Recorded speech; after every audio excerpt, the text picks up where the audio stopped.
Boys, thank you so much for watching this video. I hope you have a beautiful day, morning, night, afternoon, whenever, and however you're watching this video. I really hope you enjoyed it. Look at these things. They are phenomenal, boys. Pick you up some Gmade RSD shocks today.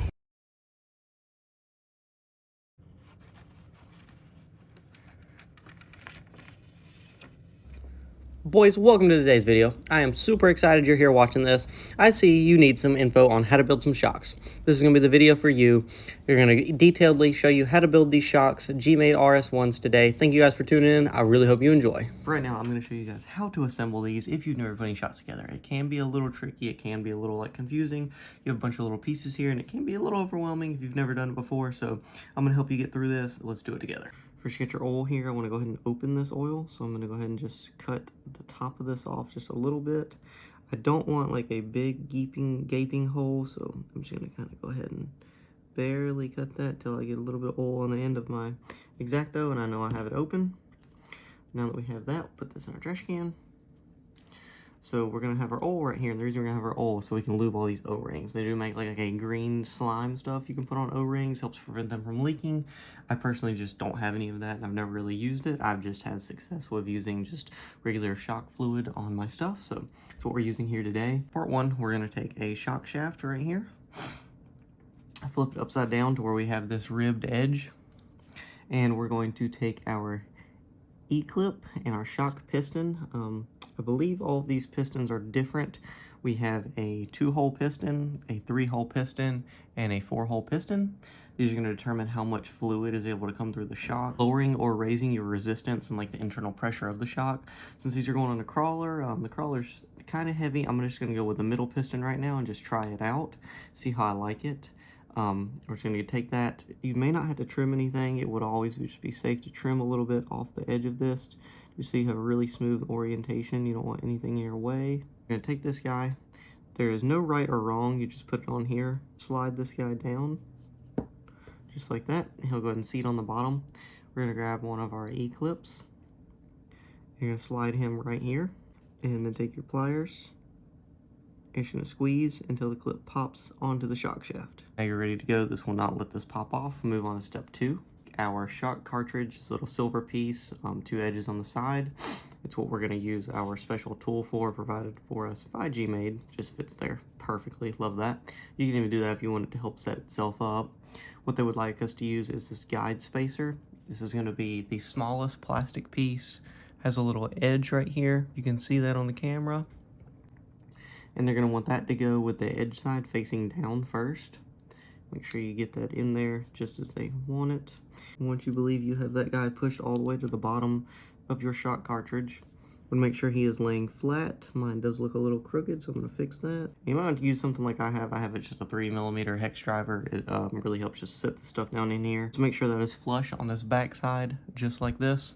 Move on to our next step. I was watching the camera and it wasn't the best up close footage, so hopefully now this will be a lot better for you guys. But yes, we can see that O-ring is sitting down here on the bottom. They want you to note that orientation. They don't want you to put one on this guy.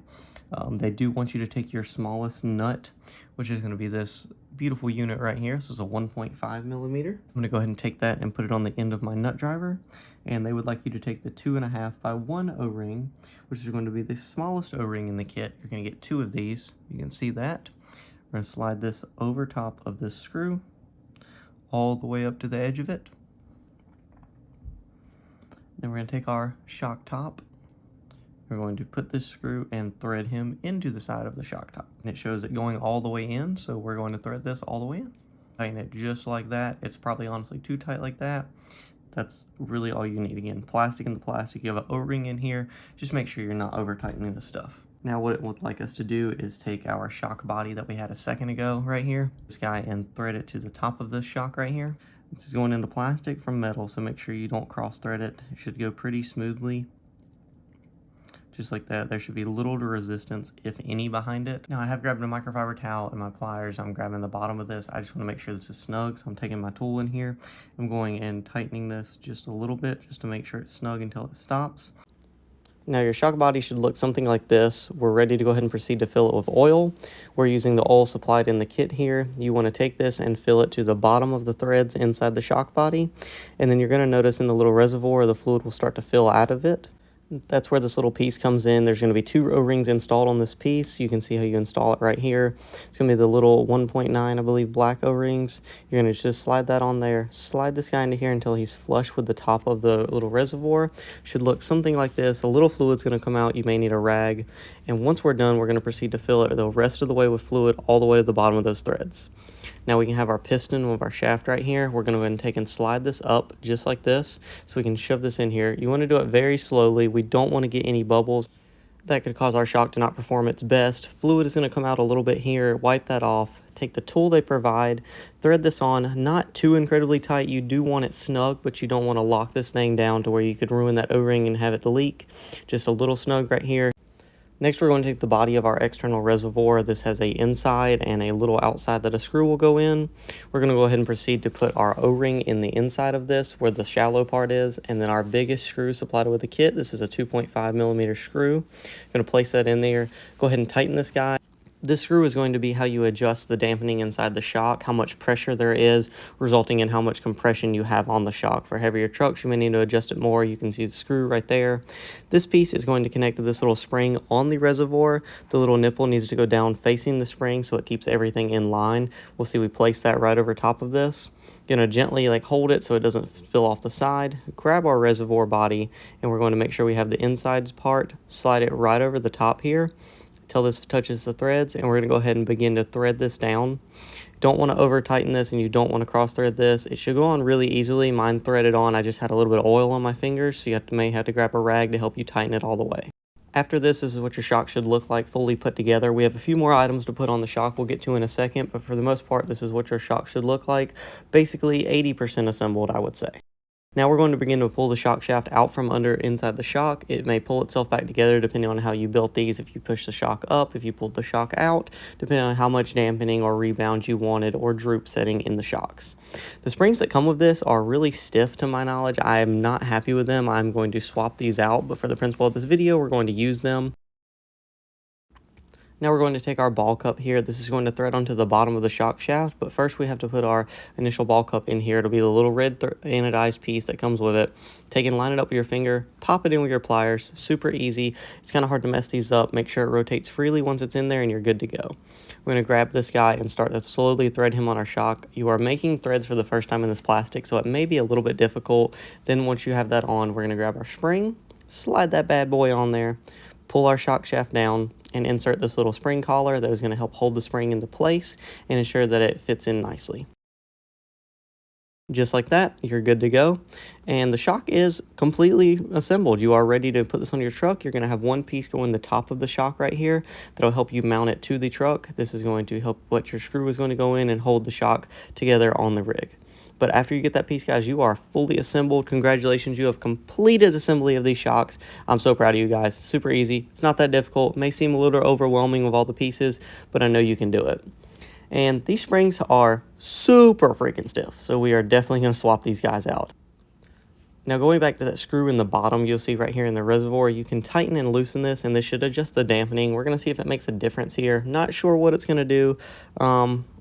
Yeah, no, these springs are just way too stiff for my application anyway. If you're putting this on something that needs heavy springs, these springs may be perfect for you.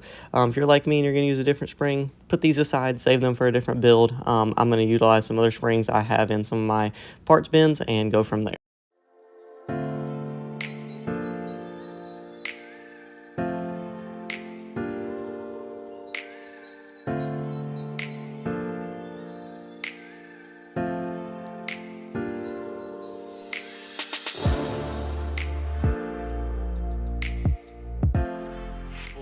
Just like that, shocks are mounted on the truck. These things look phenomenal. I'm really excited to get to test these.